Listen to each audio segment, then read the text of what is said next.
Terakhir pertanyaannya adalah, kapankah kiamat akan berlaku?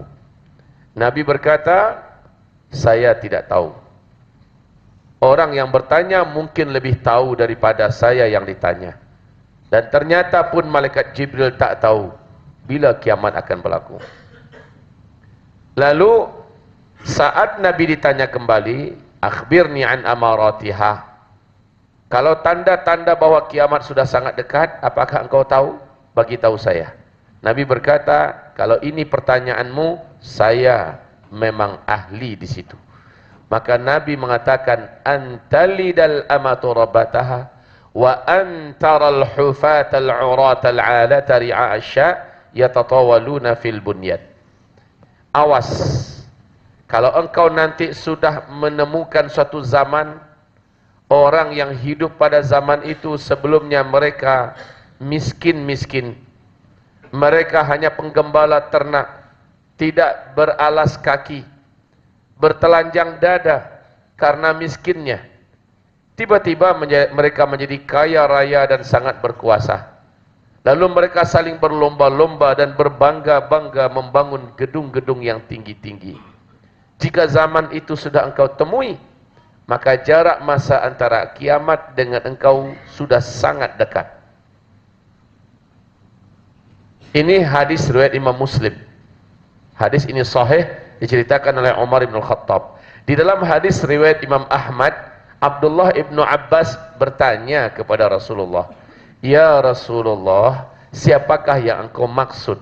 Miskin, penggembala ternak, tidak beralas kaki, bertelanjang dada, tiba-tiba menjadi kaya raya dan sangat berkuasa, lalu mereka saling berlomba-lomba dan berbangga-bangga membangun gedung-gedung yang tinggi-tinggi.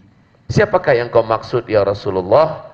Nabi menjawab, humul Arab. Mereka adalah bangsa Arab. Hamba-hamba Allah sekalian, mari kita lihat faktanya. Hadis yang diceritakan Nabi 1400 tahun lebih yang lalu hanya wujud pada zaman ini. Padahal Nabi berkata, jika zaman itu sudah engkau temukan, maka jarak masa antara engkau dengan kiamat sudah sangat-sangat dekat.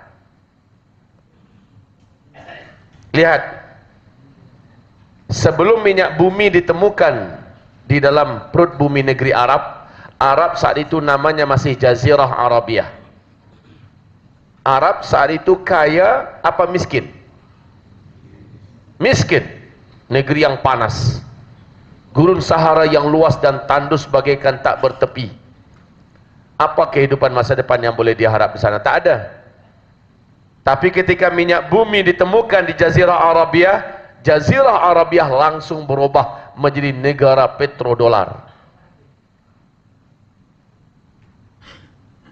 Dan mereka pecah menjadi negara sendiri-sendiri, dan seluruhnya adalah negara-negara kaya dunia.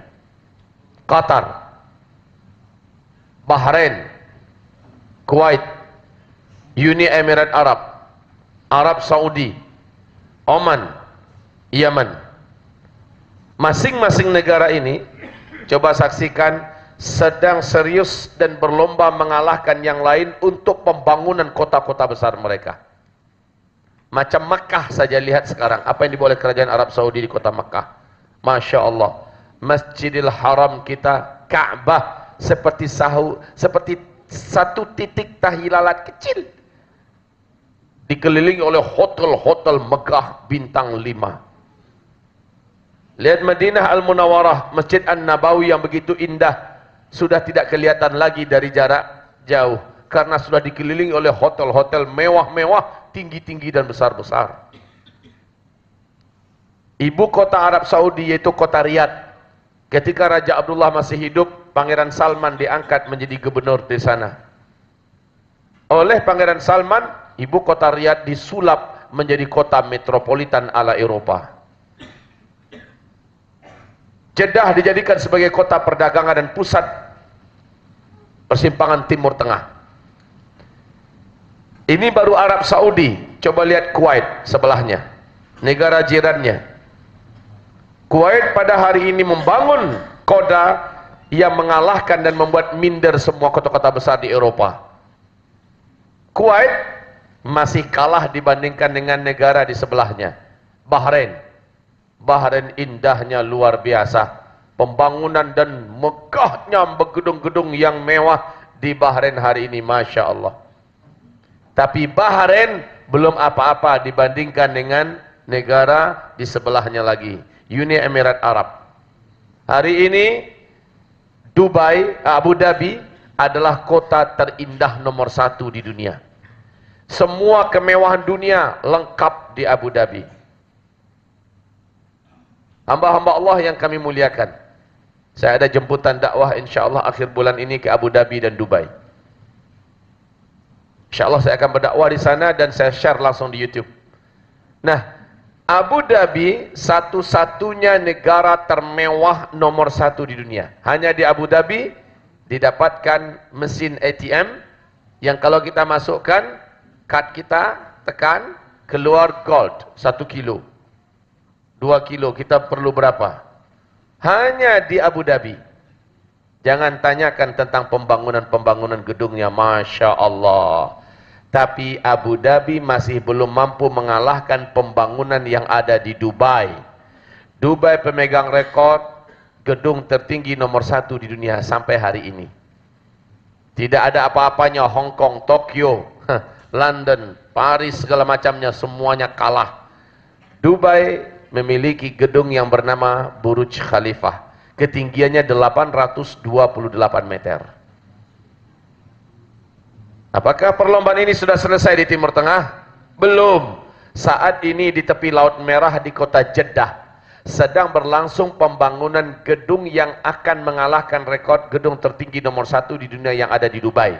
Kalau di Dubai Burj Khalifah tingginya 828 meter, maka gedung yang sedang dibangun di tepi Laut Merah di kota Jeddah oleh orang terkaya nomor 1 di Arab Saudi, Pangeran Al-Walid bin Talal. Nama gedungnya Kingdom Tower, ketinggiannya 1,2 kilometer.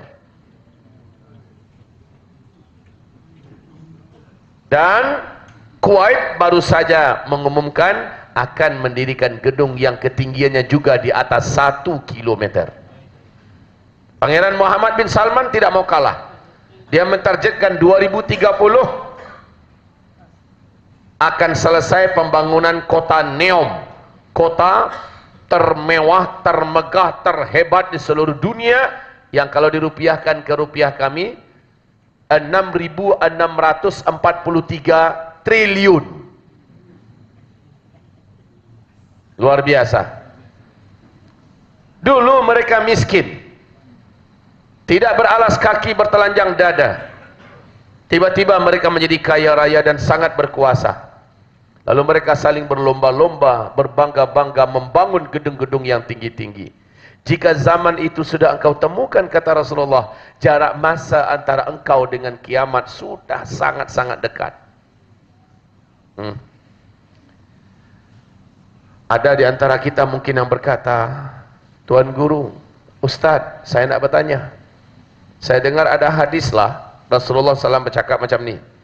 Bila di bumi ini masih ada satu saja baki umatku yang masih kenal dengan Allah dan dia masih beriman kepada Allah, Allah masih tunda lagi kiamat 40 tahun lagi. Bukankah kita saat ini jumlah umat Islam satu dunia adalah 1,7 miliar? Maknanya lama lah lagi kiamat tu. Saya jawab, hadis itu benar. Memang Rasulullah SAW yang mengatakannya. Tetapi ingatlah bahwa kata Rasulullah, kiamat takkan berlaku kecuali terjadi terlebih dahulu 10 tanda besar kiamat. 10 tanda besar kiamat itu harazatun manzumatun fis silk iyuqta'u silkun yatba'u ba'daha ba'dan. 10 tanda besar kiamat itu seperti 10 butir-butir marjan, yang mana satu butir marjan ada lubang di bawahnya tembus sampai ke atas dan dapat dimasukkan tali. Maka satu butir marjan dengan butir marjan yang lain terhubung oleh tali di tengah-tengahnya. Macam butiran-butiran tasbih. Di bagian bawahnya dibuat simpul, silk. Sehingga tertahanlah 10 butir-butir marjan tadi gara-gara ada simpul di bawahnya. Tapi yuqta'u silk. Ketika simpul yang di bawah itu dipotong, digunting, apa yang berlaku tuan-tuan? Maka lepaslah, meluncurlah butiran paling bawah keluar. Kalau yang pertama sudah keluar, macam mana dengan yang kedua? Menyusul. Jaraknya lama atau langsung? Langsung. Yang ketiga macam mana? Sama saja, lebih cepat lagi. Semuanya. Jadi keluar sudah 10 tanda besar kiamat, barulah terjadi kehancuran alam semesta, kiamat kubra. Hanya saja tuan-tuan yang mulia, puan-puan yang kami muliakan, Rasulullah bersabda, umatku hanya menyaksikan kejadian tanda besar kiamat dari 1 sampai 7 sahaja. Yang ke-8, ke-9, ke-10 sudah tidak ada lagi orang Islam yang beriman kepada Allah masih baki hidup di bumi. Hanya orang-orang kafir belaka yang masih ada baki hidup di dunia. Tanda besar kiamat yang ke-7, boleh saya menulis?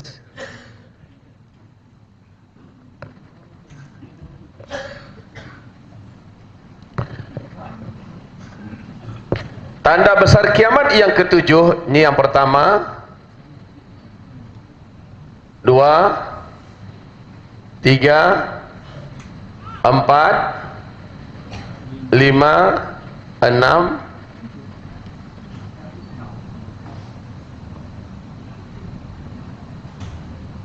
Tanda besar kiamat yang ke-7 yaitu akan berhembus angin lembut. Angin lembut yang bertiup dari negeri timur, sabda Rasulullah. Di hadis yang lain Nabi memastikan timur itu adalah Yaman. Angin ini sejuk dan berbau wangi kasturi. Ini bukan angin biasa tuan-tuan, tapi ini adalah angin kematian.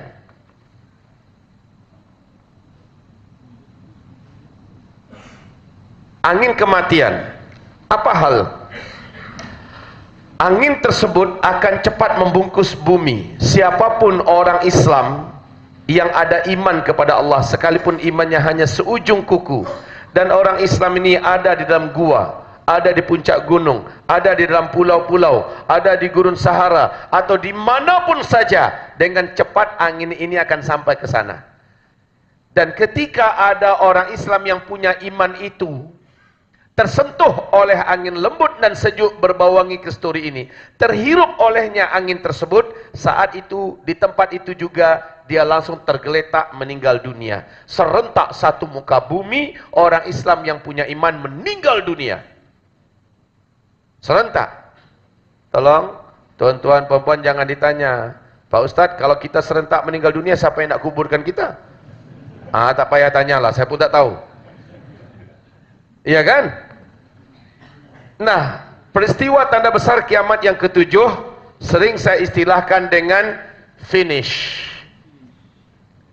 Finish apanya? Akhir keberadaan orang Islam, umat Nabi Muhammad yang beriman di muka bumi, berakhir pada peristiwa tanda besar kiamat yang ke-7.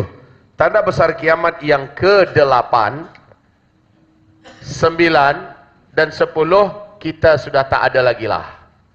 Rasulullah bersabda, 1 atau 2 generasi, 1 atau 2 generasi. Alhamdulillah.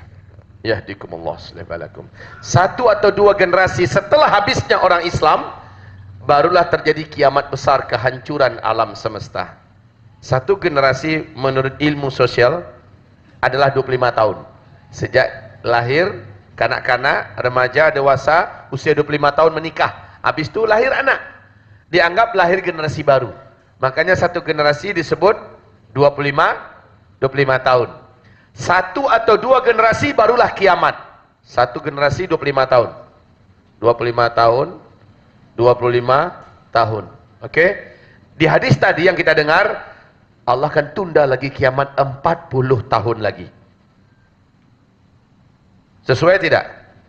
Apabila masih ada baki satu orang yang masih kenal dan beriman pada Allah, Allah tunda lagi kiamat 40 tahun lagi. Ini 25 berarti pas 40 kiamat. Maknanya orang Islam yang punya iman kepada Allah tidak akan pernah menyaksikan kiamat, kehancuran alam semesta. Alhamdulillah. Yang penting kita lulus menghadapi ujian yang kedua.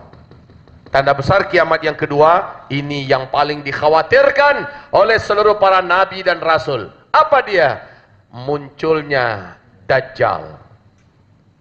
Akan banyak umat manusia di muka bumi, termasuk umat Nabi Muhammad SAW, yang kafir kepada Allah dan sujud menyembah Dajjal.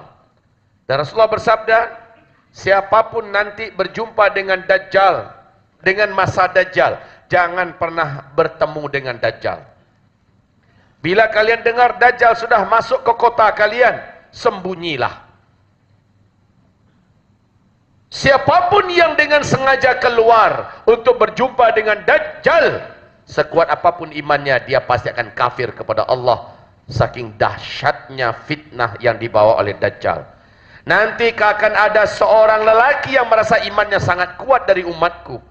Dia yakin imannya tidak akan berubah apabila dia berjumpa dengan Dajjal. Dajjal sampai ke kotanya, dengan sengaja dia berjumpa dengan Dajjal. Dan dia yakin imannya tak berubah. Tapi ketika dia melihat Dajjal dengan segala kemampuan Dajjal, dengan segala fitnah yang ada pada Dajjal, kafirlah ia kepada Allah. Hilanglah imannya keseluruhannya. Sujud dia langsung menyembah Dajjal. Dan setelah Dajjal pergi dari kotanya, dia tidak akan pernah lagi beriman kepada Allah. Dia kafir sampai mati. Di hadis yang lain Nabi berkata, siapapun yang kafir kepada Allah, beriman kepada Dajjal, maka tidak akan pernah lagi dia beriman kepada Allah sampai dia mati. Dia akan menjadi penghuni neraka jahanam, kekal di dalamnya selama-lamanya. Ibarat Allah yang kami muliakan. Baik. Kalau ini adalah finish, maka startnya adalah di sini. Yaitu sejak Allah utus Muhammad bin Abdullah sebagai Nabi dan Rasul. Di usia beliau 40 tahun di kota Mekah. Sejak itu start. Finishnya habis seluruh umat Nabi Muhammad serentak di muka bumi. Nah, dari start ke finish ini, dalam hadis riwayat Ahmad, hadis ini dinyatakan oleh Syekh Ahmad Syakir, hadis yang sahih, kalian semua akan menjalani 5 fase sejarah. Dari 5 fase sejarah ini, kita sekarang sudah ada pada fase yang keempat. Dan itu pun akhir fase keempat. Kita akan memasuki fase penutup. Ya, 5 fase ini, 1. Yaitu fase nubuah, yang memimpin umat Islam langsung Nabi besar Muhammad SAW selama 23 tahun. Fase ini telah berakhir, lalu umat Islam masuk pada fase kedua, yaitu kalian dipimpin oleh para khulafaur rasyidin. Inilah fase di mana umat Islam dipimpin oleh para sahabat-sahabat Nabi dengan sistem kekhalifahan, dengan cara kenabian. Dan ini berlangsung selama 30 tahun. Fase ini pun berakhir. Kalian masuk pada fase yang ketiga. Fase yang ketiga, yaitu umat Islam dipimpin oleh para khalifah-khalifah yang menggunakan sistem kerajaan. Dan ini paling lama. Tuan-tuan yang mulia, ini paling lama. Selama 1227 tahun. Diisi oleh 3 dinasti. Dinasti Bani Umayyah, dinasti Bani Abbasiyah, dinasti Bani Utsmaniyah. Fase yang ketiga, sepakat seluruh ahli sejarah mengatakan juga telah selesai. Yaitu runtuhnya khilafah Islamiyah Al-Utsmaniyah di Turki pada 3 bulan Mac tahun 1924. Fase ini telah selesai. Kita sekarang ada pada fase yang tergelap, fase yang terberat bagi Islam dan kaum muslimin. Bagi mukminin, mukminat sangat berat sekali. Fase keempat, saya buat zoom ya. Saya zoom.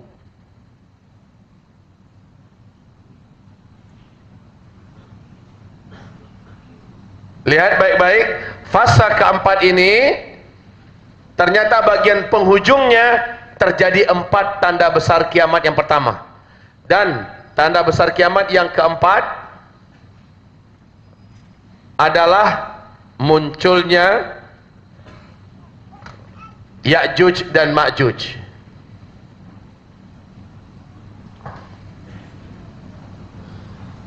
Ya'juj dan Ma'juj. Baik, tanda besar kiamat yang pertama, dukhan. Dukhan. Tanda besar kiamat yang kedua, Dajjal. Jarak antara dukhan ke Dajjal paling lama hanya 3 tahun. Paling lama hanya 3 tahun. Dari Dajjal ke tanda besar kiamat yang ketiga, Allah Subhanahu wa taala turunkan Nabi Isa alaihis, jaraknya hanya 1 tahun 2 bulan 2 minggu saja. Dari Nabi Isa, setelah Nabi Isa membunuh Dajjal, ke Ya'juj Ma'juj hanya hitungan bulan. Ya'juj Ma'juj sangat berkuasa dan perkasa. Tak ada yang mampu mengalahkan Ya'juj Ma'juj. Langsung Allah lah yang menghancurkan mereka. Setelah itu, bumi ini masuk pada fase yang kelima. Fase yang kelima, dan ini Allah sebutkan dalam Al-Quran. Fase kelima ini Allah sebutkan dalam Al-Quran, yaitu Quran surat An-Nur surat 24 ayat yang ke-55. Allah sebutkan Islam akan kembali memimpin dunia dengan sistem kekhalifahan ala minhajin nubuwah, kekhalifahan dengan konsep kenabian. Ini fasa yang kelima. Fasa yang keempat, fasa mulkan jabarian, fasa kediktatoran. Ciri khasnya di sini tidak ada khilafah Islamiyah. Islam dan kaum muslimin sangat ditindas, dizalimi dan dianiaya di mana-mana. Terasa apa tidak fasa keempat ini?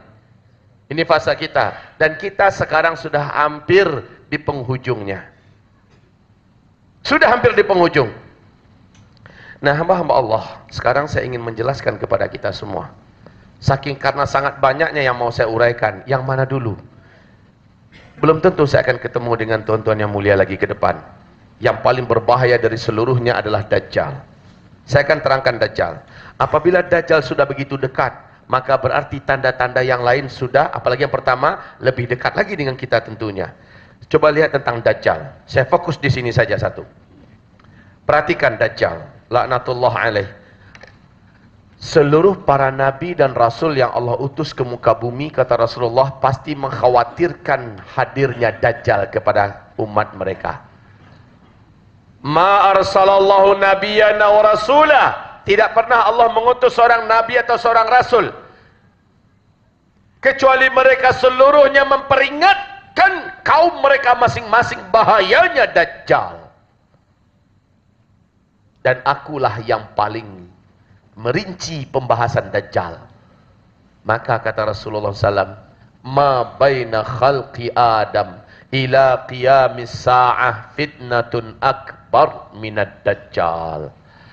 Sejak Allah menciptakan Adam alaihi salam sampai terjadi kiamat, tidak ada fitnah yang mengalahkan beratnya fitnah Dajjal. Hadis sahih Muslim.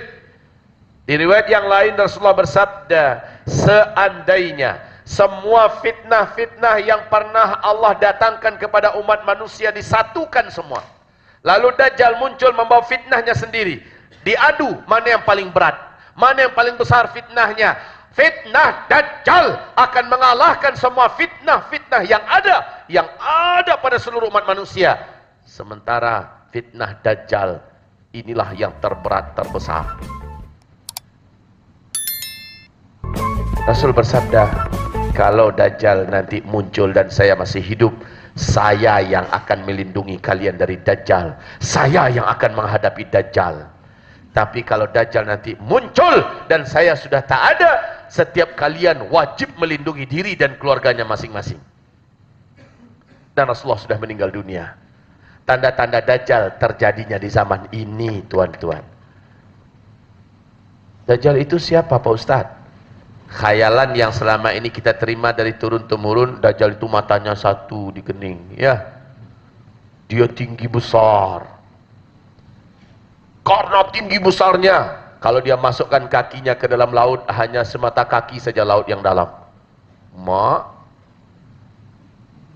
Kalau dia melangkah, 2-3 negara boleh dia langkahi satu kali langkah. Kalau dia bicara di sebelah timur, orang yang di sebelah barat dengan jelas mendengarkan suaranya. Kalau dia kencing di sebuah kota, banjir kota itu. Alah. Macam itukah Dajjal? Tidak, tuan-tuan. Tolong nanti dibaca di kitab terlengkap tentang akhir zaman, ensiklopedia akhir zaman, ditulis oleh seorang ulama kawakan Mesir, Syekh Dr. Muhammad Ahmad Al-Mubayyad, dan ini sudah kita terjemahkan ke dalam bahasa Indonesia. Rasulullah bersabda, Dajjal itu manusia keturunan Adam. Dia satu di antara 5 makhluk Allah yang Allah panjangkan usianya. Seluruh malaikat panjang usia. Iblis, satu-satunya bangsa jin yang Allah panjangkan umur adalah Iblis.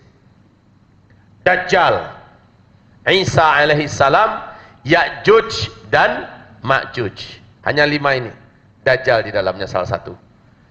Dajjal ini seorang lelaki biasa, tetapi Allah berikan kepadanya fitnah yang luar biasa. Kesaktian yang dimilikinya, kekuatan sihir yang dikuasainya, menjadikan seluruh ahli sihir satu muka bumi sujud dan menyembahnya. Satu bumi. Setan-setan bangsa jin dan jin-jin kafir pendurhaka, seluruhnya tunduk kepada Dajjal. Allahu Akbar. Mampu kita bayangkan tidak seberapa kekuatan yang dimiliki oleh Dajjal, sampai-sampai setan satu muka bumi tunduk kepada Dajjal. Allah.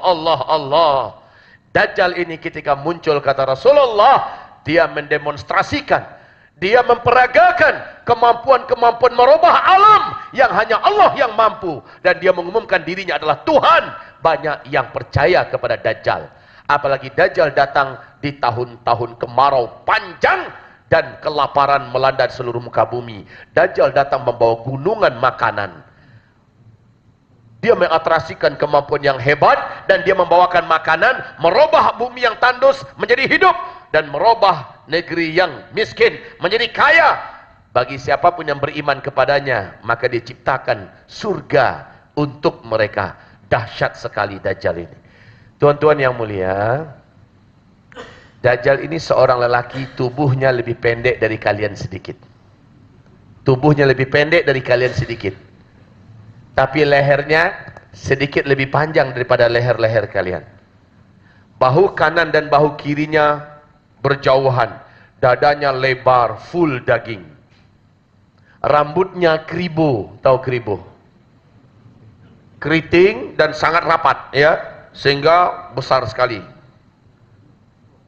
Kedua bola matanya, kata Rasulullah SAW, sudah menyembul keluar. 2/3 daripada bola mata ini sudah di luar. Adapun matanya sebelah kanan tertutup oleh daging kening yang meleleh. Daging kening ini meleleh menutupi matanya sebelah kanan. Bagian ujung lelehan ini nempel di pipi.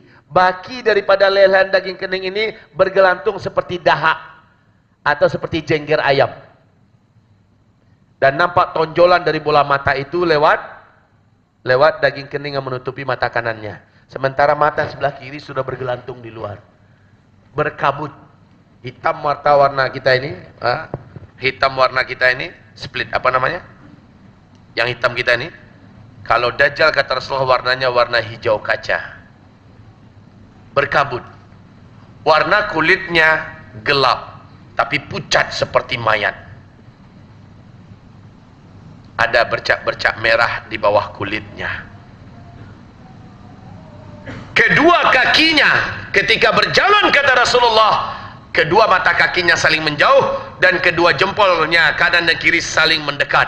Sangat jelek sekali bentuknya. Kita lanjut selepas isya, insyaallah. Mari kita laksanakan dulu salat isya, dan pada isya kita istimrar, ya. Barakallahu fina fikum jami'an. Assalamualaikum warahmatullahi wabarakatuh. Assalamualaikum warahmatullahi wabarakatuh. Semoga Allah menerima amal ibadah Isya berjamaah kita barusan, dan Allah mengabulkan seluruh doa kita yang dipimpin oleh imam tadi. Amin ya rabbal alamin. Mari kita lanjutkan. Ibarat ma'asyiral mu'minin wal mu'minat. Dajjal artinya sang pembohong besar. Arti daripada Dajjal itu adalah sang pembohong besar. Gelarnya adalah Al-Masih Ad-Dajjal. Al-Masih maknanya yang sanggup menghapus iman. Itulah arti Al-Masih. Adapun Isa artinya juga Al-Masih Isa. Al-Masih Isa.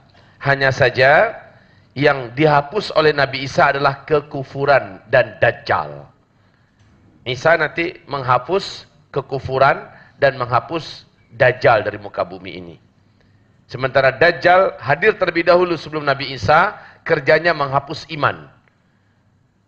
Nah, ibadallah, orang-orang yang akan beriman kepada Dajjal adalah orang-orang yang memang sebelumnya imannya lemah dan banyak maksiat. Adapun orang-orang yang imannya kuat, amal solehnya banyak, jauh dari maksiat, Allah pastikan orang ini di dalam surat Al-An'am ayat 158, orang ini selamat dari Dajjal. Jadi yang selamat dari Dajjal hanyalah orang-orang beriman yang amal solehnya banyak. Orang-orang beriman yang benci dengan maksiat, Dajjal datang, Allah akan jaga dia. Nah, tanda-tanda kemunculan Dajjal itu, dia hanya akan hadir di akhir zaman, kata Rasulullah SAW. Pada saat itu, bumi sedang dipimpin oleh kezaliman. Kebohongan di mana-mana, dusta di mana-mana. Dan saat itu sabda Rasulullah SAW dalam hadis sahih Imam Muslim diceritakan oleh Fatimah binti Qais, Dajjal akan lepas dari ikatannya.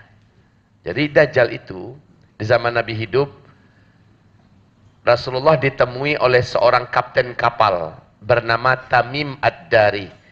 Ini hadisnya panjang, silakan nanti dilihat di kitab Ensiklopedia Akhir Zaman.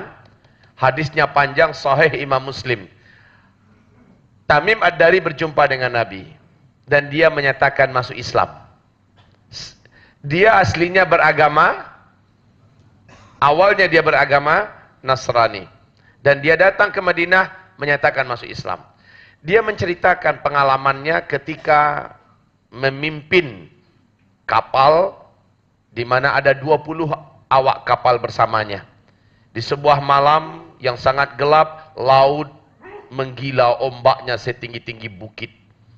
Angin sangat kencang, hujan lebat, petir menyambar-nyambar. Kami tak mampu mengendalikan kapal kami. Akhirnya kapal kami terdampar di sebuah pulau yang kami belum kenal. Kami tunggu matahari terbit. Ketika hari sudah terang, kami turun dan kami masuk ke dalam pulau itu. Tiba-tiba kami terperanjat. Seekor binatang besar berkaki 4 menghadang kami.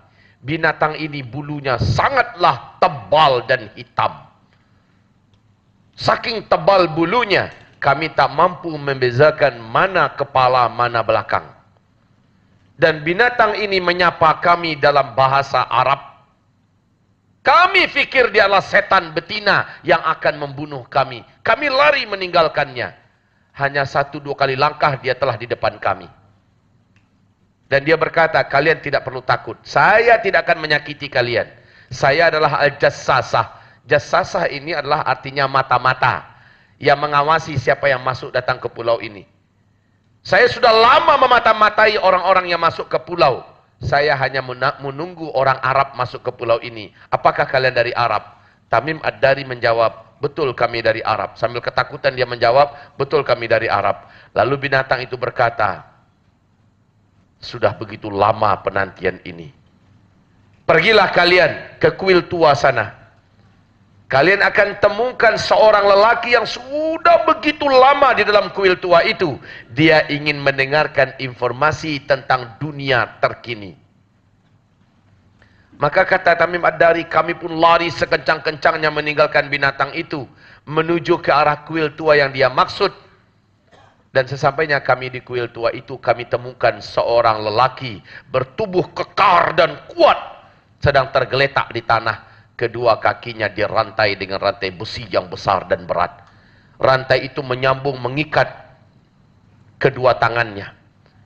Dan rantai itu langsung membelenggu sampai ke lehernya. Dan dia berkata kepada kami, laki-laki itu, tidak usah kalian ketakutan. Kekuatan saya dan fisik saya sedang dibelenggu oleh Allah Subhanahu wa taala seperti yang kalian lihat. Saya tidak akan sakiti kalian.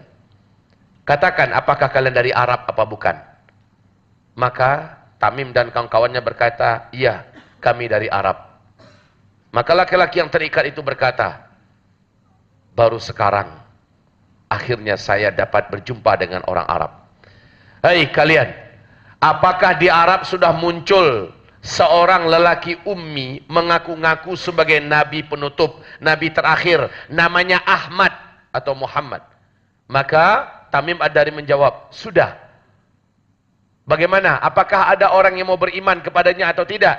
Sebahagian mau beriman kepadanya, sebahagian lagi kafir kepadanya.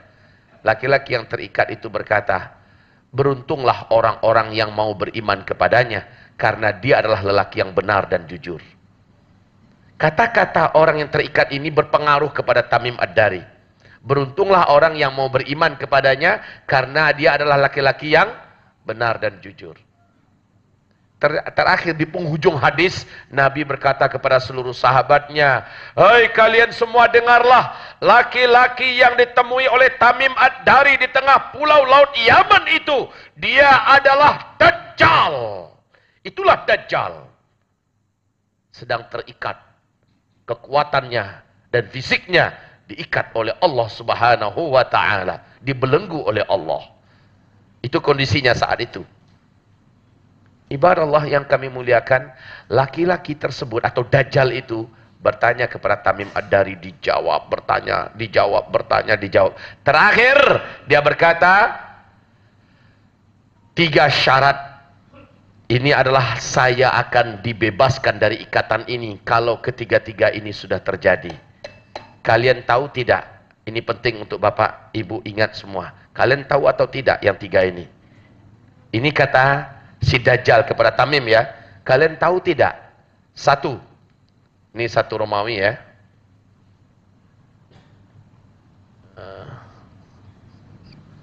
1 Romawi. Kalian tahukah Danau Tiberias?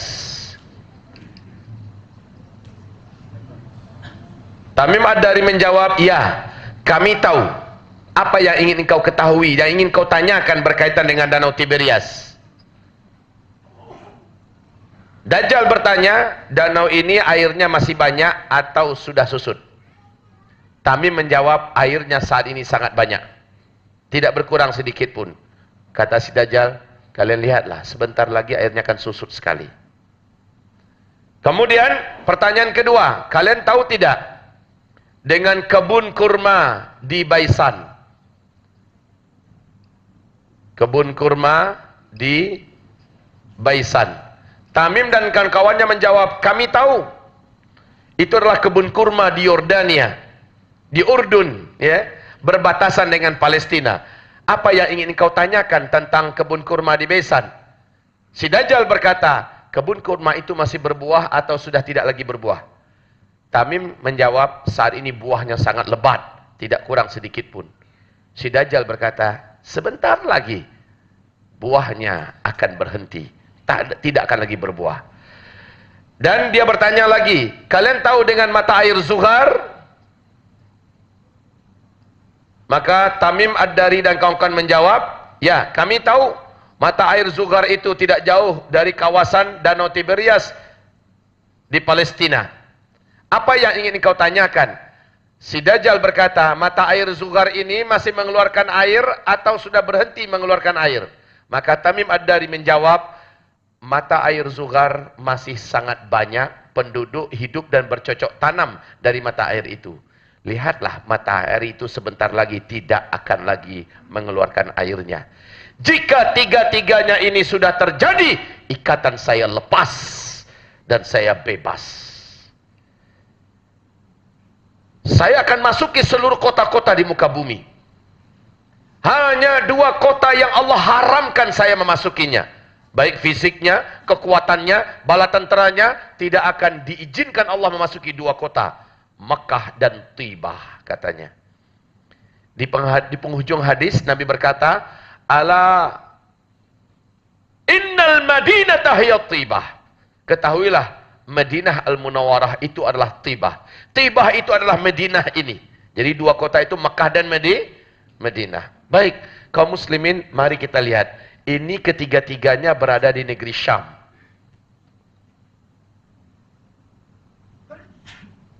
Tiga-tiga ini adanya di negeri Syam. Di mana Syam? Palestina, Syria, Lebanon, Yordania. Ini adalah Syam. Nih.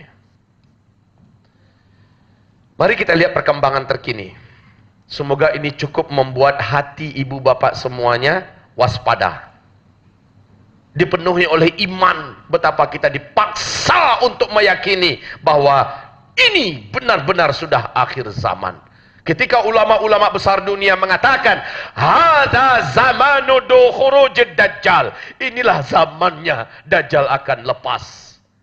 Mari kita lihat fakta pertama. Danau Tiberias adalah sebuah danau atau tasik ya, yang berada di Palestina.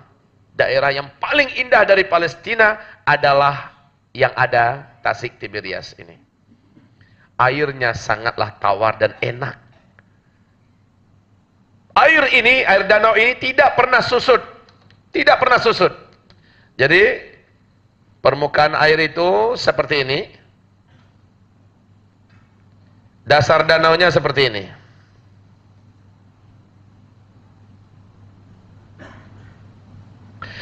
Air danau ini tidak pernah susut. Kedalamannya dari permukaan sampai dasar hanya 45 meter saja. Tapi di kitab ensiklopedia akhir zaman, kedalamannya 43 meter. Oleh Syekh Mamduh telah dilakukan penyelaman oleh tim-tim ahli, dikatakan 43. Tak pentinglah, hanya beza 2 meter saja kedalamannya. Dan air danau Tiberias, Tasik Tiberias ini memang tidak pernah susut. Tapi wahai hamba-hamba Allah yang saya cintai, sejak 2003 sampai 2013, berapa tahun ini? Hanya 10 tahun saja Tasik Tiberias ini telah mengguncang dunia. Apa yang berlaku? Sudah susut airnya 16 meter. Hanya dalam 10 tahun sudah 16 meter susut. Maknanya sudah lebih 30%.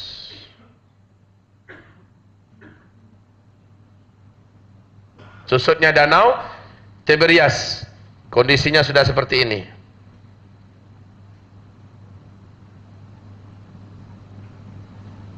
Masya Allah, sehingga akhir 2012 secara resmi pemerintah Israel mengumumkan, ini saya katakan danau Tiberias ini di daerah Palestina. Inilah daerah yang paling indah dan paling subur, dan ini yang dirampas oleh bangsa Yahudi dan mereka dirikan negara Israel di sana. Yang ada danau Tiberiasnya, ini yang paling indah ini. Dan mereka hidup dari sumber air danau ini. Mereka tidak punya sumber mata air yang lain kecuali hanya dari sini. Memang kawasan paling indah yang dirampas oleh bangsa Yahudi. Nah, oleh pemerintah Israel sekarang, sejak 2012 akhir sudah diumumkan di televisi mereka secara resmi. Pemerintah government Israel mengumumkan kepanikan nasional. Ada, buka silakan di YouTube bagaimana berita ini resmi dari televisi Israel bahwa air Tasik Tiberias ini sudah susut 16 meter dari permukaan. Masya Allah. Kemudian akhir tahun 2015 fenomena baru ditemukan. Mendadak muncul di tengah-tengah danau sebuah pulau kecil. Maknanya apa? Dasar danau yang paling menonjol sudah kelihatan menjadi sebuah pulau kecil. Ya, sudah seperti ini.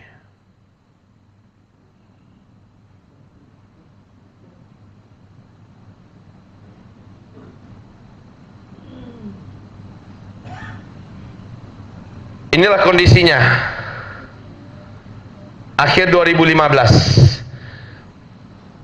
Ustadz Rahmat dengan beberapa sahabatnya dari Universitas Al-Azhar, dari universitas yang ada di Yordania, dan dari Palestina, mereka bergabung semuanya. Mereka pergi ke tepi Tasik Tiberias ini dan mereka syuting, ya, dan mereka masukkan ke YouTube. Apa kata mereka? Kami sekarang ada di tepi Tasik Tiberias. Ini tahun 2016 ya. Kalian saksikan, tempat kami berdiri sekarang dulu adalah dalam danau. Permukaan danau itu jaraknya sekarang sudah 750 meter sampai 1 kilometer. Sekarang posisi kami sudah jauh ke dalam.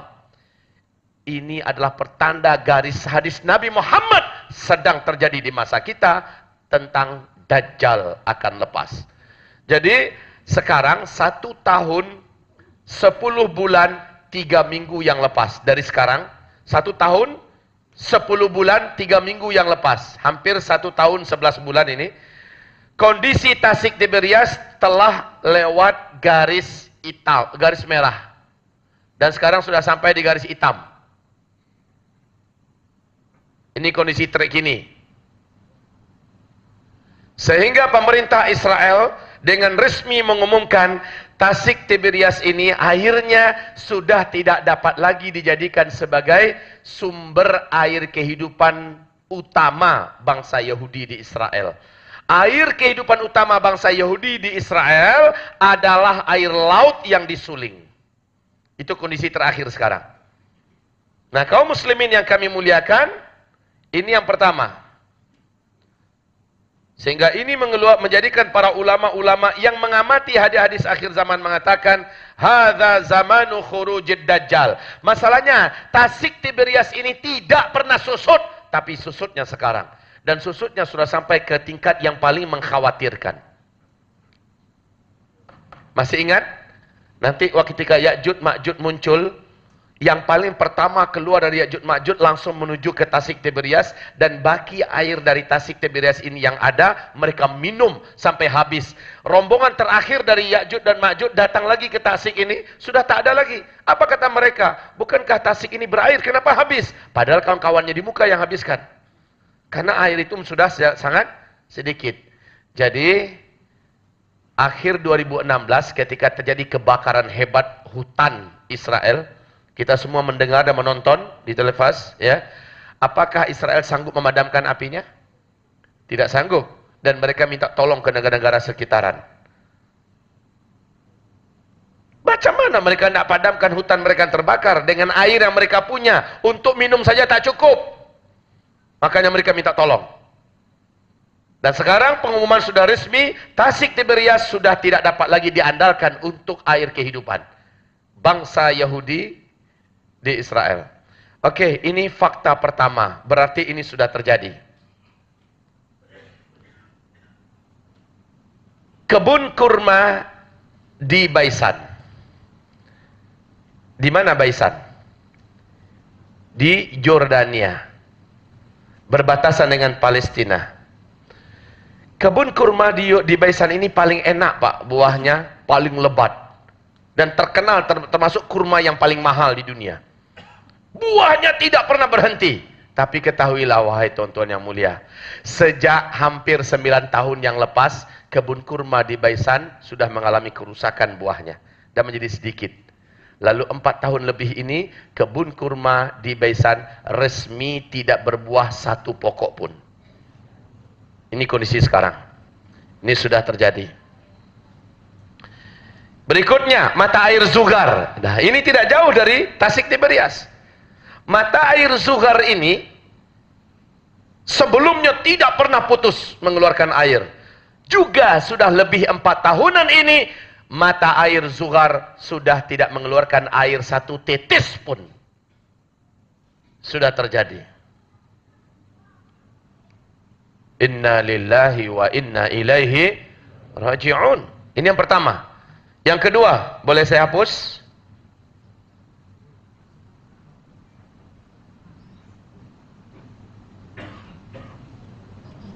Yang kedua, 2 Romawi. Rasulullah SAW bersabda, Dajjal tidak akan ada yang mampu mengalahkannya. Di zaman Rasul masih hidup, seorang lelaki yang agak mirip fisiknya itu dengan Dajjal, baik rambutnya, kulitnya, wajahnya, badannya, dan laki-laki ini memiliki kemiripan dengan Dajjal dan juga kemampuannya. Tidak ada manusia biasa yang punya kemampuan seperti dia. Namanya Ibnu Sayyad. Seluruh ulama ahli hadis pasti kenal dengan nama Ibnu Sayyad, ada di kitab. Ibnu Sayyad ini memata-matai Rasulullah dan para sahabat dari jarak jauh. Tidak ada satupun sahabat yang berhasil menangkapnya. Umar bin Khattab yakin itu adalah Dajjal, sangat yakin. Sehingga ketika suatu kali Umar dengan Rasulullah SAW sedang berbual-bual di luar dekat kebun kurma, dan Ibnu Sayyad dari balik batang pohon mengintai-intai, mengintip-intip. Rasul dan Umar tahu ada Ibnu Sayyad, dan dia berpindah dari satu pokok kurma kepada pokok kurma yang lain dengan cepat. Shup, shup, shup, shup. Macam Tom and Jerry aja, kencang betul. Umar langsung menghunus pedangnya. Apa kata Umar? Ya Rasulullah, i'dzanli, izinkan saya. Kamu mau apa? Kata Rasul. Saya mau bunuh itu Dajjal ya Rasulullah. Itu Dajjal ya Rasulullah. Maka kata Rasulullah, Umar, kalau dia memang Dajjal, kamu takkan mampu mengalahkannya. Dia bukan lawan kamu. Umar yang begitu perkasa saja, kamu takkan mampu mengalahkannya, kata Rasulullah. Nah, saudara-saudaraku, hamba-hamba Allah, Dajjal tidak akan ada yang mampu mengalahkan. Bahkan Imam Al-Mahdi saja yang berhasil mengalahkan seluruh negara-negara besar di seluruh dunia, yang akan mempersatukan kembali umat Islam, memimpin dunia, Imam Mahdi saja dikepung oleh Dajjal. Begitu kuatnya Dajjal ini. Imam Mahdi itu kapan munculnya, Ustaz? Para ulama, jumhur ulama Ahlus Sunnah wal Jamaah sepakat mengatakan Imam Mahdi bukan tanda besar kiamat, tapi kemunculannya wajib mengimaninya, karena ada hadisnya sampai ke tingkat mutawatir maknawi. Imam Mahdi itu muncul setelah Dukhan. Nah, di sini kemunculan Al-Mahdi.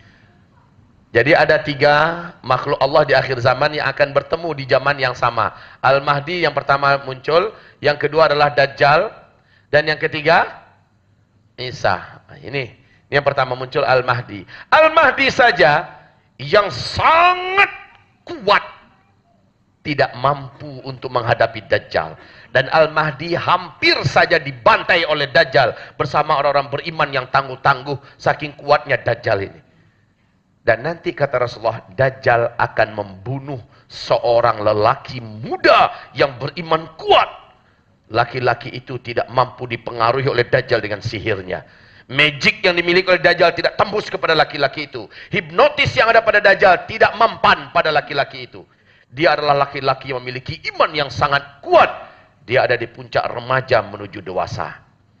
Di puncak remaja menuju dewasa. Dajjal suruh dia sujud. Tidak.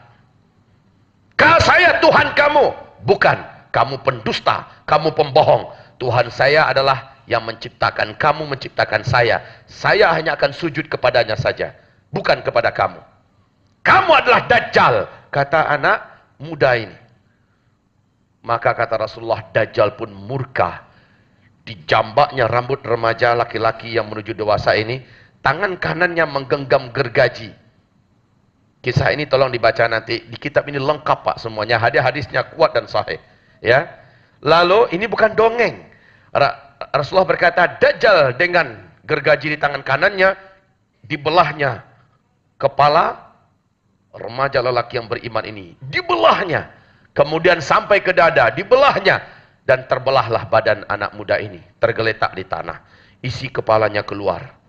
Isi dadanya keluar. Isi perutnya keluar. Darah bergelimang di lantai. Lalu Dajjal mengelilingi 1 kali keliling. Sambil mulutnya komat kamit membaca mantra-mantra tertentu.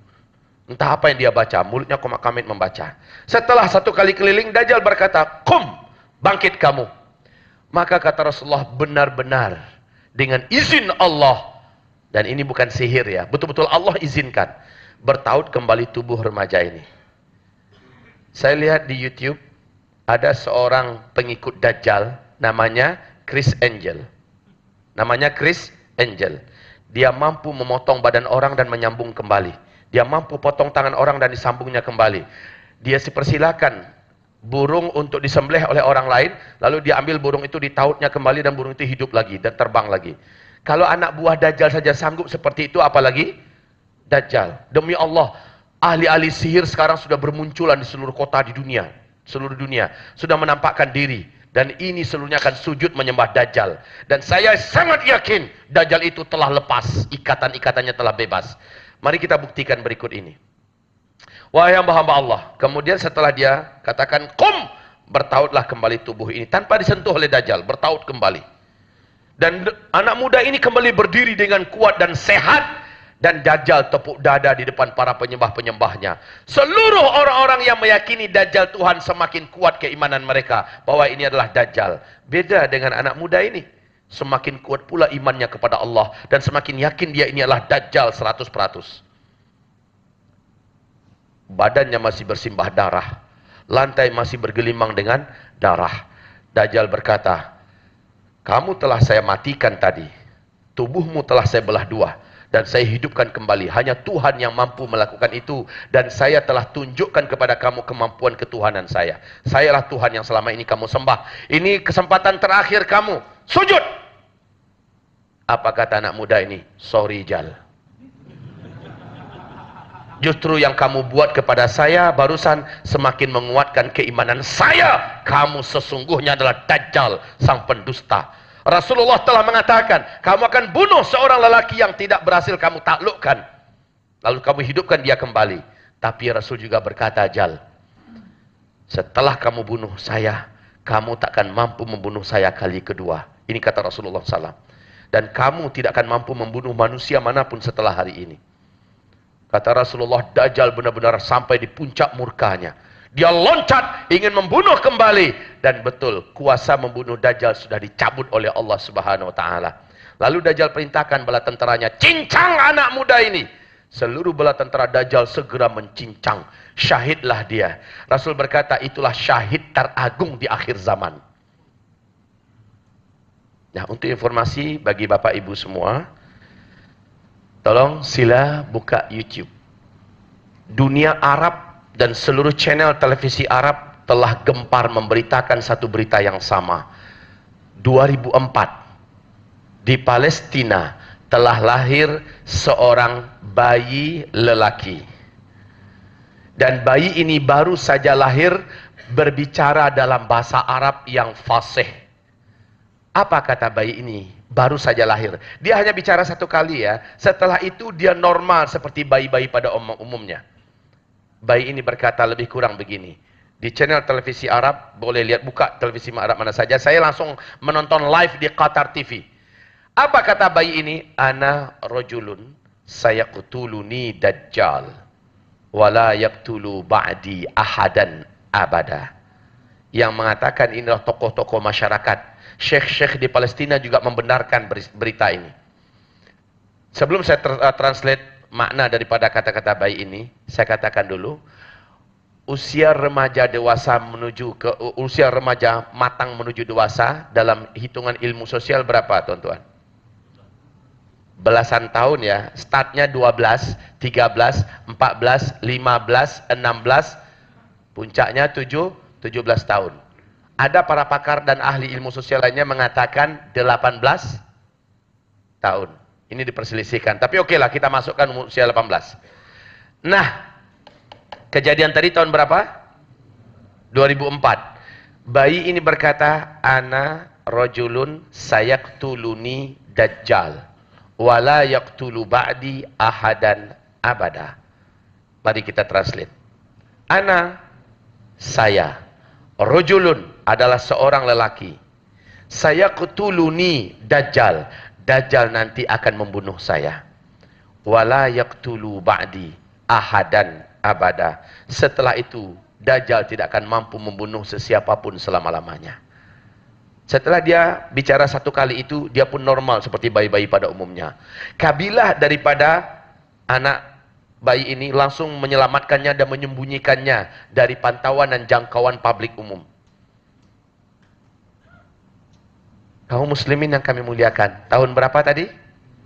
2004. Di YouTube buka, silakan buka. kita akan temukan seluruh channel televisi Arab memberitakan itu. Heboh berita. Salah satu television Indonesia ikut menerjemahkannya. Ibarat Allah yang kami muliakan.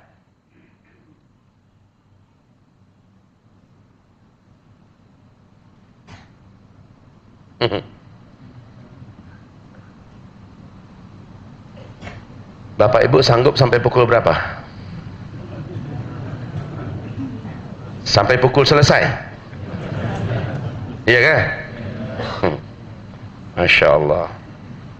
Saya dikasih ingatkan, sudah pukul 21.40, perjalanan 1 jam ke hotel, besok subuh ada kajian lagi. Biarlah, tak apa. Kalau jemaahnya masih semangat, saya pun semangat. Masih semangat tak? Sudah pada makan malam semua? Belum kan? Oh, belum. Sama Pak, saya seumur hidup belum pernah makan malam. Alhamdulillah, tak pernah makan malam Pak. Saya makan nasi. Hadirin, kita lanjutkan. Sampai di mana tadi? Bayi di Palestina, di Palestina ini. 2004 itu. Sekarang masuk 2019. Kalau kita hitung umurnya sudah berapa sekarang?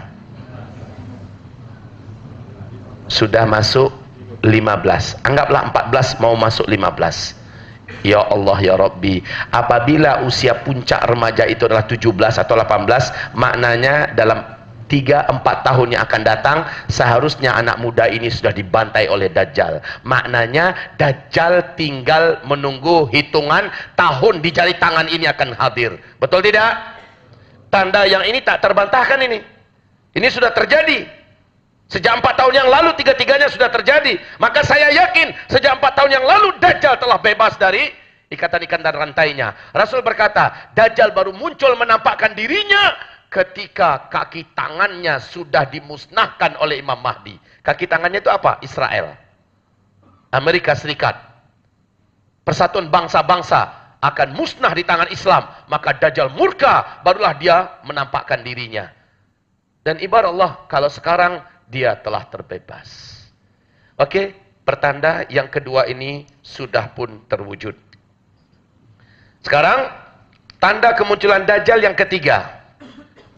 Tolong dibaca dalam kitab kita, ensiklopedia akhir zaman. Rasul berkata, menjelang Dajjal nanti keluar, akan terjadi terlebih dahulu kemarau ekstrim melanda seluruh dunia, serentak seluruh dunia. Kemarau ekstrim, 3 tahun berturut-turut. Tahun pertama menjelang Dajjal keluar, sepertiga air dari langit Allah tahan turun.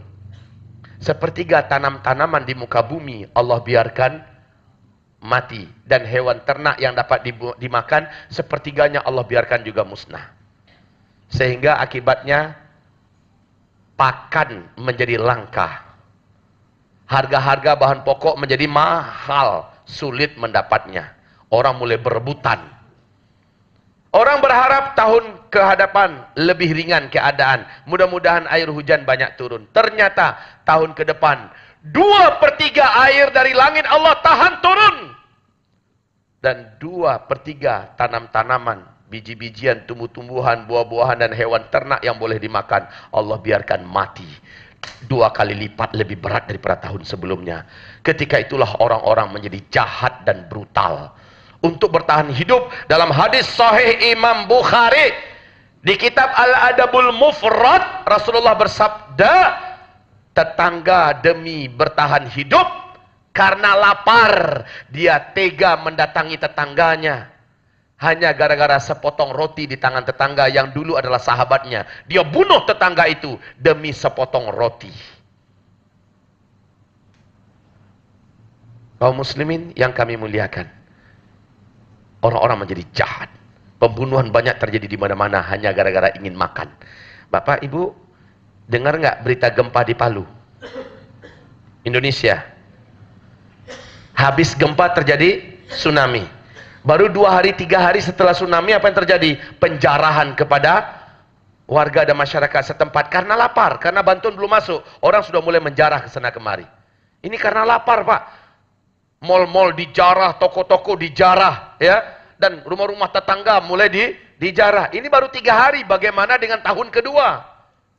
Saya tak mampu bayangkan, pantaslah kalau Nabi mengatakan takkan terjadi kiamat sampai tetangga tega membunuh tetangga sendiri hanya gara-gara lapar. Dan itu adalah tahun menjelang kedatangan Dajjal. Tahun di mana Dajjal keluar, itu tahun ketiga, sama sekali air tidak turun dari langit.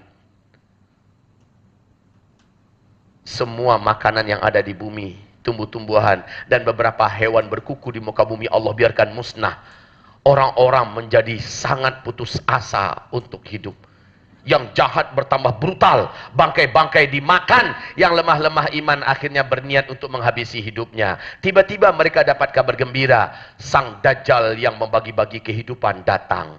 Maka kedatangan Dajjal sangat dinanti-nantikan ketika itu. Mayoriti manusia di muka bumi menunggu-nunggu Dajjal datang masuk ke kotanya. Karena Dajjal datang membawa gunungan makanan dan membagi-bagikan. Itu dibagikan kepada orang yang beriman kepada Dajjal saja. Dan manusia dengan sukarela datang menyambut kedatangan Dajjal. Perut lapar. Yang paling banyak menyembah Dajjal dari umatku nanti adalah kaum wanita. Kata Rasulullah sallallahu alaihi wasallam, kaum wanita yang paling banyak nanti menyembah Dajjal. Dajjal datang membawa mengatraksikan kemampuan yang luar biasa sambil membagi-bagikan kehidupan dan merubah tanah menjadi subur dan hidup, merubah hewan-hewan yang sudah menjadi tulang belulang menjadi hidup kembali dan berjalan kembali dengan susu-susu yang penuh, dan bahkan orang-orang yang ada dalam kuburan dibangkitkannya sehingga banyak manusia yang percaya ini adalah Tuhan. Kedatangan Dajjal waktu sangat dinanti-nantikan. 3 tahun kemarau ekstrim seluruh dunia.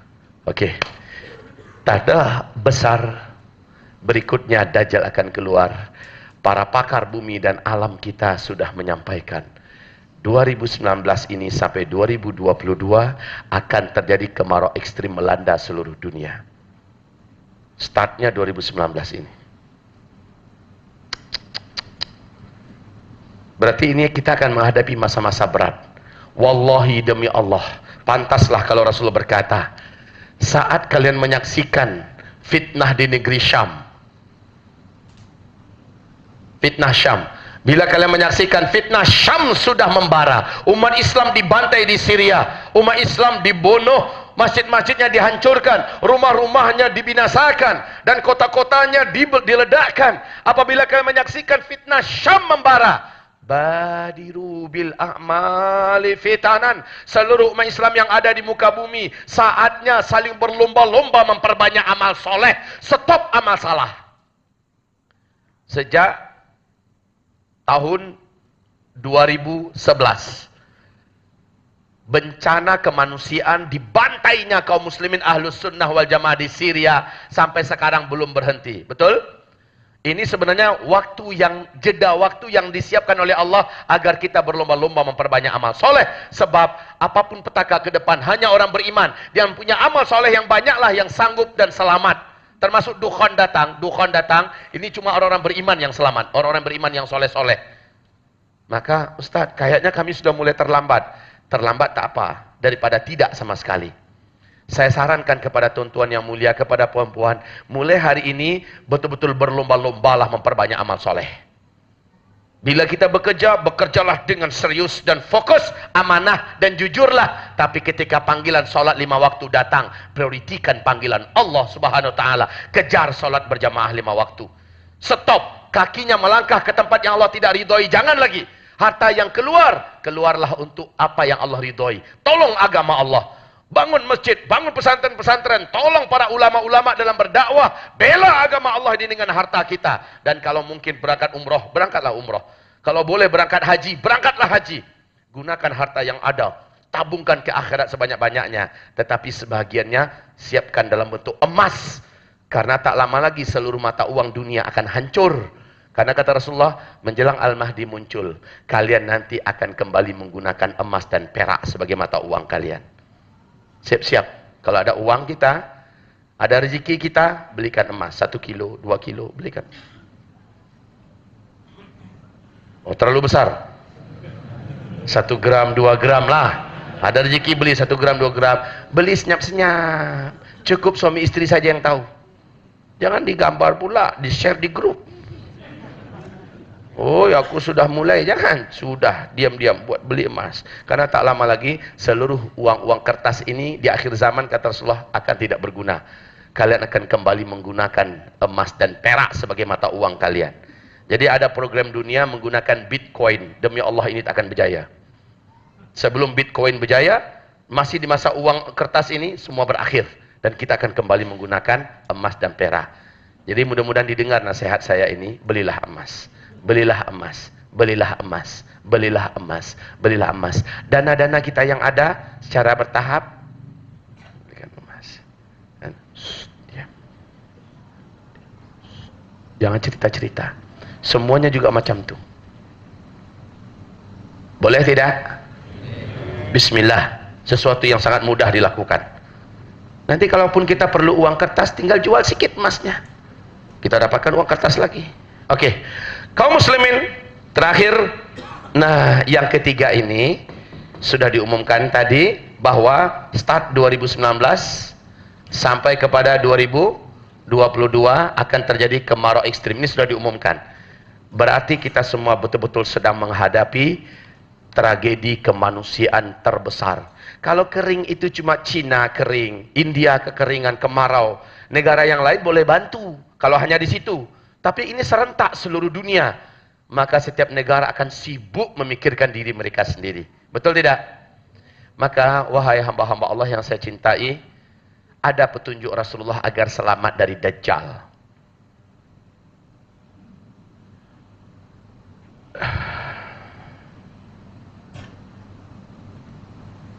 Pembahasan tentang Dajjal ini masih panjang lagi, tuan-tuan. Tolong nanti dibuka di YouTube tulisan ceramah saya, buka nanti Uzma Media TV channel.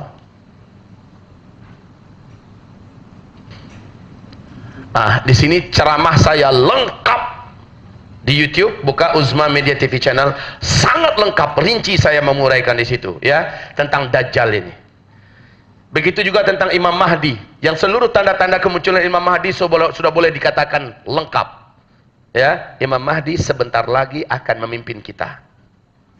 Kemudian Dajjal, ya kalau Dajjal saja sudah begitu datanya, bagaimana dengan Dukhon? Berarti Dukhon tak lama lagi.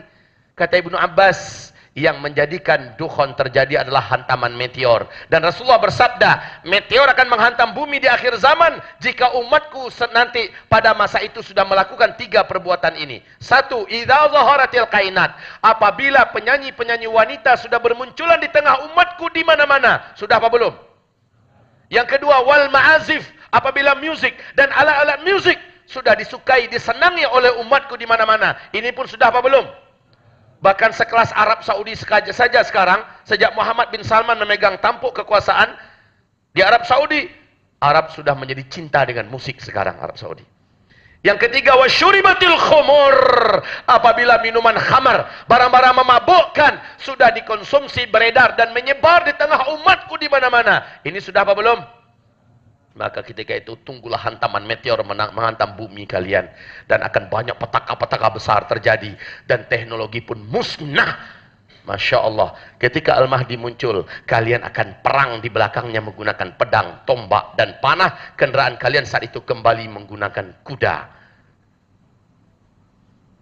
Albert Einstein pun ketika dipaksa untuk menjawab seperti apa kira-kira perang dunia ketiga, jawabannya, semua senjata modern yang hari ini yang kalian persiapkan, semua senjata canggih yang hari ini kalian ciptakan, pada perang dunia ketiga tidak boleh kalian pakai sama sekali. Kalian nanti akan perang dengan senjata manual. Saya tak tahu senjata macam apa yang akan kalian gunakan.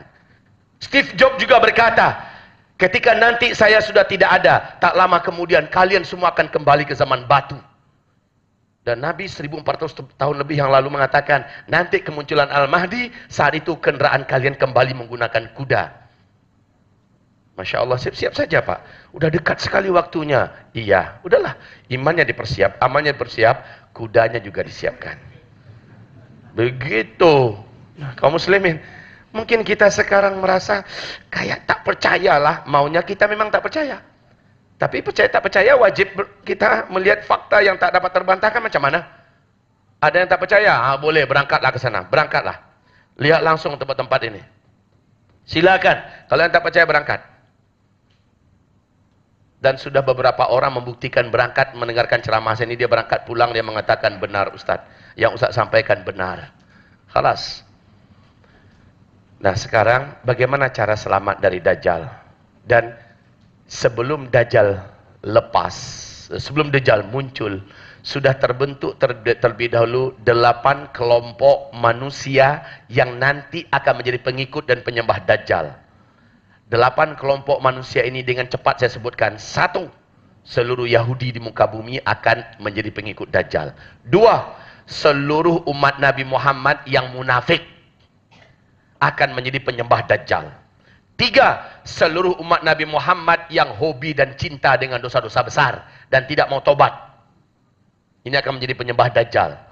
4, seluruh setan dari bangsa jin akan menjadi pengikut-pengikut Dajjal. Luar biasa kekuatan yang dimiliki Dajjal. 5, wanita adalah kelompok manusia terbanyak yang nanti akan menyembah Dajjal. Nah kata Nabi, kalau Dajjal nanti datang ke kota kamu, pastikan wanita-wanita kamu, istri-istri kamu, ibu-ibu kamu, saudara-saudara perempuan kamu, adik-adik perempuan kamu, bawa mereka ke dalam rumah, tutup pintu rumah rapat-rapat, tutup jendela kalian kuat-kuat, dan di dalam rumah kalian ikatlah istri kalian, wanita-wanita kalian ikat, kakinya diikat, tangannya diikat, dan ikatan itu langsung diikatkan pula ke tiang-tiang rumah. Dan di dalam rumah bacakan surat Al-Kahfi dari ayat pertama sampai terakhir. Jika kalian dengar Dajjal masih ada di kota kalian dan belum keluar lagi ke kota yang lain, maka lanjut baca balik surat Al-Kahfi. Al-Kahfi ya, bukan Yasin. Surah Al-Kahfi perintah Rasulullah. Itulah cara menyelamatkan wanita-wanita kita. Karena yang paling banyak ingin keluar nanti ketika Dajjal datang ke sebuah kota, kaum wanita. Bu, Bunda, nanti kalau bapak-bapak ikat kaki dan tangan bunda, jangan marah. Karena kedatangan Dajjal sudah diumumkan. Kaki tangan Dajjal sudah menyampaikan. Dajjal akan datang ke kota kita hari Kamis umpamanya. Sudah diumumkan terlebih dahulu. Akan datang ke kota kita hari Kamis. Dari pukul 8 sampai pukul 10. Maka pada hari itu orang-orang dari dusun-dusun, dari kampung-kampung, dari pelosok-pelosok semuanya akan datang ke tengah kota di mana Dajjal nanti akan muncul di sana. Dan saat itu wanita-wanita kita sudah kita ikat di dalam rumah-rumah. Ini yang mau mendengar tentu saja yang mendengarkan ceramah macam inilah. Semua petunjuk Rasulullah itu jelas. Di kitab ini dan kitab ini jelas sekali. Dan bagaimana cara selamat Nabi juga sudah ajarkan. Bukan hanya selamat dari Dajjal, selamat dari dukhan pun Nabi ajarkan bagaimana cara selamat dari dukhan. Bagaimana cara selamat dari petaka-petaka besar, bencana-bencana besar, Nabi ajarkan. Dan semuanya lengkap di kitab Zikir Akhir Zaman. 2 kitab ini memang kemana-mana negara saya masuk, saya sampaikan. Walaupun dengan biaya yang sangat besar memasukkan kitab ini ke negara itu, saya tetap bawa, karena ini penting Pak. Jadi kalau Bapak lihat, Ustaz kenapa kitabnya mahal sangat? Masuknya payah. Dan biayanya juga sangat besar. Tapi bagi saya ini penting untuk pembentengan dan penyelamatan umat. Lebih penting daripada apa saja. Karena kita kalau hanya dengar saja cepat hilang. Habis itu kalau kita sampaikan pada yang lain tak kuat. Jadi harus ada ayatnya mana. Hadisnya mana. Mana petunjuknya, mana kitabnya, mana pernyataan ulamanya. Dan mana gambar-gambar yang membuktikan bahwa itu sudah berlaku. Sudah terjadi. Di sini ada semua. Maka kita boleh yakinkan orang lain. Nih, coba lihat. Nih, ya. Inilah dia bagaimanapun saya akan datangkan. Saya akan bawa dan ada di luar. Dapatkan ini kitab. Baca. Perlindungan-perlindungan yang diajarkan Rasulullah lengkap di sini. Jangan sampai tidak. Mahal Pak Ustadz. Lebih mahal lagi iman kita. Lebih mahal lagi nyawa kita. Dan akhirat kita ini lebih mahal lagi. Oke, kita tutup. Cara selamat dari Dajjal. Tadi baru berapa pengikutnya? Baru 5 ya? Yang ke-6. Pengikut Dajjal yang ke-6, seluruh kelompok-kelompok yang mudah mengkafir-kafirkan orang lain di luar kelompoknya. Sebentar-sebentar kafir, kafir, kafir, kafir. Kelompok macam ini, Dajjal keluar, dia akan menyembah Dajjal. Dan mereka kebanyakan anak-anak muda, kata Rasulullah. Ibadah mereka hebat, sholat mereka hebat, mereka bahkan hafiz-hafiz Quran. Dan mereka duhanya, puasa sunatnya, pokoknya zikirnya hebat semua. Tapi mereka tidak berilmu. Mereka dengan mudah mengkafir-kafirkan orang Islam di luar kelompok mereka. Namanya macam ini ada tak? Salah satunya ISIS. Yang menganggap orang di luar kelompoknya kafir. Salah satunya ya. Makanya kita berlindung pada Allah dari fitnah semacam kelompok ISIS ini. Anak-anak muda yang banyak terfitnah. Oke. Yang ketujuh. Yang akan menjadi pengikut Dajjal adalah seluruh sekte-sekte sesat yang mengatasnamakan Islam. Seluruh sekte-sekte sesat. Yang akidahnya beda dengan akidah Ahlussunnah wal Jamaah. Yang rukun imannya, rukun Islamnya, Al-Qur'annya, kiblatnya beda dengan kita, ya. Mereka tambah-tambah, mereka kurang-kurangi dan sebagainya. Ini jelas apapun nama kelompoknya. Ini jelas nanti akan menjadi pengikut Dajjal. Dan dalam kondisi fase keempat ini, di mana tidak ada Islam memimpin dunia, banyak sangat bermunculan kelompok-kelompok sesat itu. Betul? Hati-hati, awasi kelompok dan anak-anak kita. Ya. Berapa lagi? Yang ke-8, seluruh ahli sihir, seluruh paranormal, seluruh orang-orang yang memiliki kekuatan black magic dan sebagainya, yang arahnya macam itu, bomoh-bomoh, dukun-dukun, semuanya akan menjadi penyembah dan pengikut Dajjal. Na'udzubillah, na'udzubillah, thumma na'udzubillah. Oke, cara selamat dari Dajjal, penutup. 1. Kata Rasulullah, pastikan akidah dan iman kamu kuat. Pastikan pemahaman kamu tentang tauhid lurus. Ini yang pertama. Karena yang disasar oleh Dajjal adalah akidah kita. Yang kedua, fanatiklah mengamalkan Al-Quran dan Sunnah. Fanatiklah mengamalkan Al-Quran dan Sunnah. Ketiga, kalau kamu dengar Dajjal sudah lepas, maka segeralah lari ke Mekah dan ke Madinah. Kalau kamu dengar Dajjal sudah keluar, maka segeralah lari ke Mekah ke Madinah. Pertanyaannya, Ustadz, jika memang dukhon itu karena hantaman meteor, dan meteor itu menyebabkan semua teknologi tak dapat lagi berfungsi, maknanya kan tak ada lagi pesawat menuju Mekah Madinah. Kita yang duduk kat Malaysia ni, macam mana kita nak terbang sana? Kalau macam itu, maka hanya orang-orang yang duduk di kota-kota, negeri-negeri yang berjiran dengan Mekah Madinah sahaja. Kita yang duduk di Malaysia, Indonesia, mengamalkan yang keempat cara selamat dari Dajjal. Yang keempat apa? Yang tadi saya bacakan. Ya, larilah ke dalam rumah. Kita dengar jam 8 ini, Dajjal akan masuk nih ke kota Malaysia, ke kota Kuala Lumpur. Maka mulai dari pukul 7, semua keluarga kita sudah di rumah. Macam itu maksud saya, Pak. Semua keluarga sudah di rumah. Yang wanita-wanita kita ikat, ya, dan bacalah surah Al-Kahfi di dalam rumah. Itu yang keempat. Yang kelima, supaya selamat dari Dajjal. Kan tidak semua orang sempat lari ke dalam rumah. Akan ada di antara umat Nabi yang tertangkap sebelum sembunyi dalam rumah. Ketika diseret ke depan Dajjal. Berarti ini bukan dengan keinginan sendiri kan? Yang Nabi larang tadi adalah keinginan sendiri. Ini diseret ke depan Dajjal supaya kamu selamat dari sihirnya Dajjal, kata Rasulullah. Supaya kamu selamat dari fitnahnya Dajjal. Ketika kamu sudah dihadapkan ke depan Dajjal, bacalah di depan Dajjal 10 ayat pertama dari surat Al-Kahfi atau 10 ayat terakhir. Berarti wajib hafal. Dan hafalannya selancar baca Al-Fatihah. Mulai dari dengarkan ceramah ini, besok dan seterusnya, wajibkan kita mulai menghafal. One day, one ayat.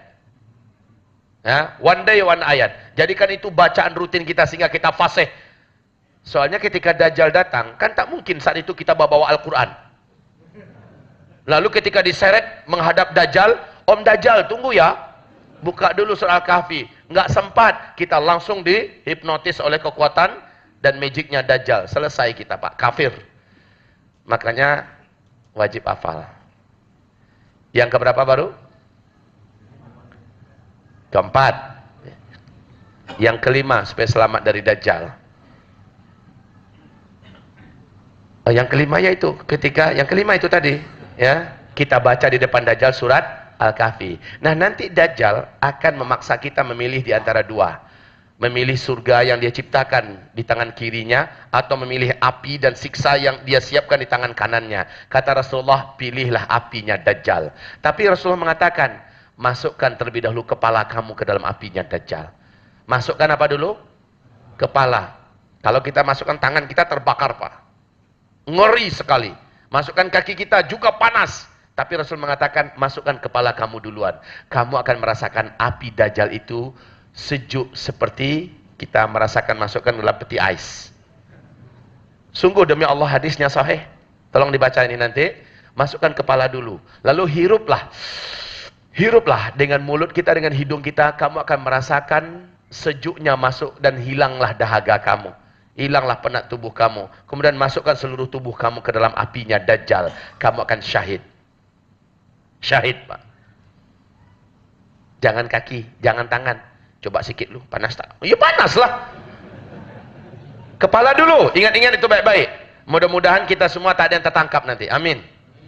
Ingat ini baik-baik. Mungkin saat itu saya sudah tak ada. Kenapa demikian? Saya sangat hakul yakin jika benar Dajjal itu akan keluar di masa kita. Maka saya hakul yakin. Saya termasuk orang yang sudah ada di alam barzakh. Kenapa demikian? Tolong baca. Rasulullah bersabda, Dajjal akan menampakkan diri di saat sudah tidak ada lagi mubaligh, ulama, dai yang berbicara tentang Dajjal di mimbar-mimbar. Berarti orang macam saya akan wafat terlebih dahulu. Entah karena apa, entah siapa yang mematikan saya, entah bagaimana segala macamnya, orang-orang semacam saya akan tidak ada. Tapi ingat nasihat saya ini. Ingatlah nasihat saya ini. Inilah yang akan Bapak Ibu pegang nanti. Jadi cita-cita terbesar saya ingin memperbanyak sebanyak-banyaknya prestasi saya di mata Allah. Saya ingin memperbanyak pahala untuk diri saya. Maka saya sampaikan ini. Saya bukan cari keuntungan dengan kitab-kitab ini. Jangan pikir Ustaz Zul dagang ini. Untuk apa? Udah mau kiamat, udah dekat seperti ini. Buat apa lagi? Saya hanya ingin umat ini selamat. Bawain dengan sesulit apapun. Sulit masukkan ini. Sulit sekali. Tapi ketika sudah ada, tolong dapatkan, baca, dengarkan, dan bagi share kepada seluas-luasnya. Ya, share seluas-luasnya pengajian-pengajian saya yang ada di YouTube. Perbanyaklah orang-orang yang mendengar supaya mereka bersiap-siap semuanya. Terakhir, kata Rasulullah SAW, bacalah doa perlindungan dari Dajjal sebelum Assalamualaikum dalam salat-salat wajib khususnya. Setelah tahiyat akhir, sebelum Assalamualaikum warahmatullahi wabarakatuh, sebelum Assalamualaikum warahmatullahi wabarakatuh, bacalah doa perlindungan. Isi doanya sama-sama kita baca. Allahumma inni a'udzubika min azabil qabri wa min azabin nar wa min fitnatil mahya wal mamati wa min fitnatil masihid dajjal. Baca ini Pak. Baru Assalamualaikum warahmatullahi. Assalamualaikum warahmatullahi. Dibaca. Jangan sampai tidak. Ustaz saya belum hafal. Minta orang-orang yang sudah hafal ajarkan kepada kita. Atau di kitab ini ada. Di kitab ini semua zikir-zikir, doa-doa, amalan pelindung dan penyelamat di akhir zaman lengkap di kitab ini. Dan itu tidak ada di ensiklopedia akhir zaman. Adanya di kitab ini. Semua seluk-beluk pembahasan saya ada di sini. Ada di sini. Makanya dapatkan. Taib, demikian saja dari saya, Bapak Ibu seluruhnya. Semoga Allah menyelamatkan saya, Bapak Ibu dan keluarga kita semua dari fitnah Masihid Dajjal yang sangat dekat sekali akan menimpa kita semuanya. Kita baca surat Wal Asri. A'udzu billahi minasy syaithanir rajim. Bismillahirrahmanirrahim. Wal 'asr innal insana lafi khusr illa alladhina amanu wa 'amilus salihat wa tawasaw bil haqq وتواصوا بالصبر اللهم ارحمنا بالقرآن وصدق الله العظيم. Sebelum kita tutup bersama-sama dengan doa kafaratul majlis, ada dua hal yang mau saya sampaikan. Pertama, seperti yang saya katakan tadi, tolong dibuka kajian-kajian akhir zaman dan dibuka kitab-kitab ini dan sampaikan pada yang lain. Sampaikan pada yang lain supaya semua orang sadar, insaf, sama-sama bersiap-siap.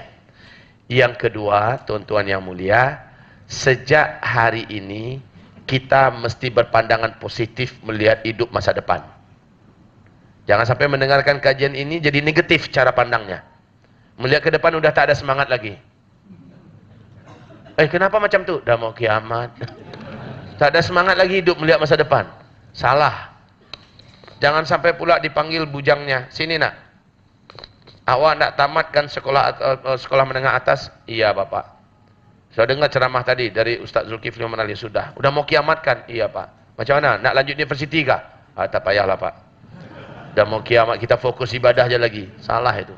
Ya, bukan begitu prinsip kita. Atau yang lagi kerja, ada kerja di kantor, di office, apa segala macamnya, di perusahaan. Habis dengarkan ceramah ini, hilang semangatnya, jual perusahaan. Buat surat resign, mundur dari pekerjaan. Bukan begitu. Tapi prinsipnya seperti Rasulullah katakan kepada para sahabat. Seandainya besok udah mau kiamat, hari ini masih ada satu butir biji kurma di tangan kamu yang dapat kamu tanamkan hari ini. Padahal biji kurma itu kalau ditanam hari ini, 4-5 tahun yang akan datang baru mulai berbuah. Dan Rasulullah itu tahu itu. Tapi kenapa Rasul tetap perintahkan tanam? Padahal besok udah mau kiamat. Menandakan apa? Sedekat apapun huru hara bencana petaka-petaka besar, tetapi ada hal-hal mulia yang boleh kita buat hari ini. Walaupun hasilnya 10-20 tahun yang akan datang, hari ini boleh buat hari ini. Macam tu Pak. Yang udah mau menikah cepat. Oh Ustaz, ini udah mau kiamat. Ya nggak apa-apa. Sempurnakan setengah agamamu. Kan begitu kan? Udah mau dekat kiamat malah tambah semangat untuk kawin. Yang punya anak 2, cepat tambahkan 3. Gitu. Contoh saya Pak, alhamdulillah.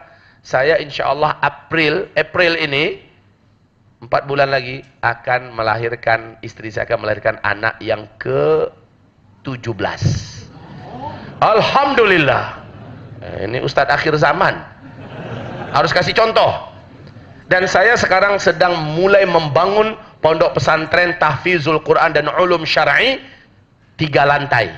Luasnya 12 kali 40 meter, 3 lantai, menghabiskan dana 3.229 juta. Mungkin kalau di kita uangnya lebih kurang 2 bilion ya, 2 bilion ringgit Malaysia. Tetap saya kejar untuk boleh membangun itu untuk pesantren. Pesantren saya targetnya 7 tahun saya didik setara dengan tamatan Al-Azhar. Ini target saya.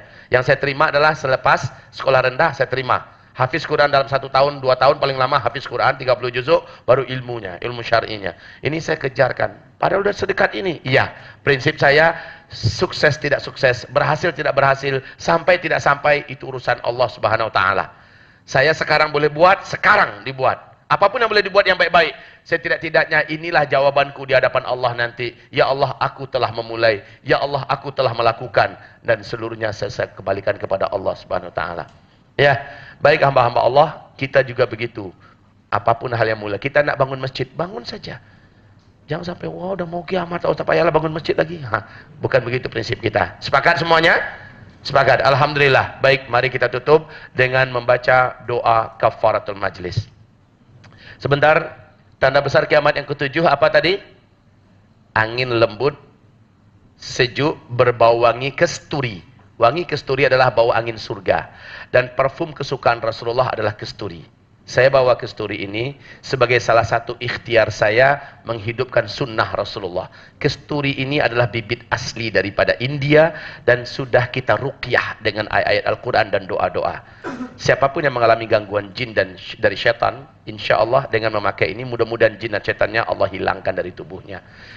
Dan di dalam ini ada sunnah, di dalam ini ada infak untuk agama Allah Subhanahu wa taala. Bukan untuk Zulkifli, Muhammad Ali atau tim, tapi memang betul-betul untuk agama Allah. Dapatkanlah kesturi ini. Di luar sana lengkap.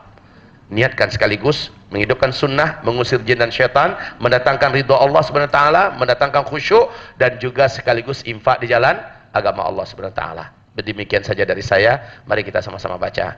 Subhanakallahumma wa bihamdika Ashhadu an la ilaha illa anta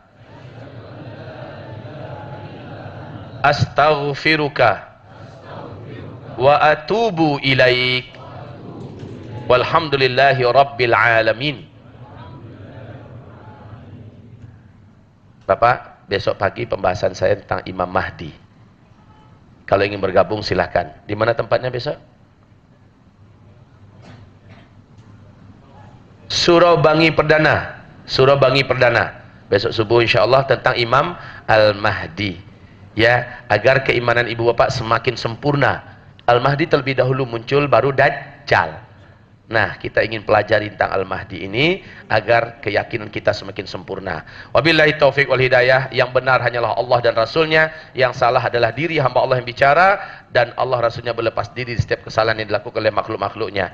Assalamualaikum warahmatullahi wabarakatuh.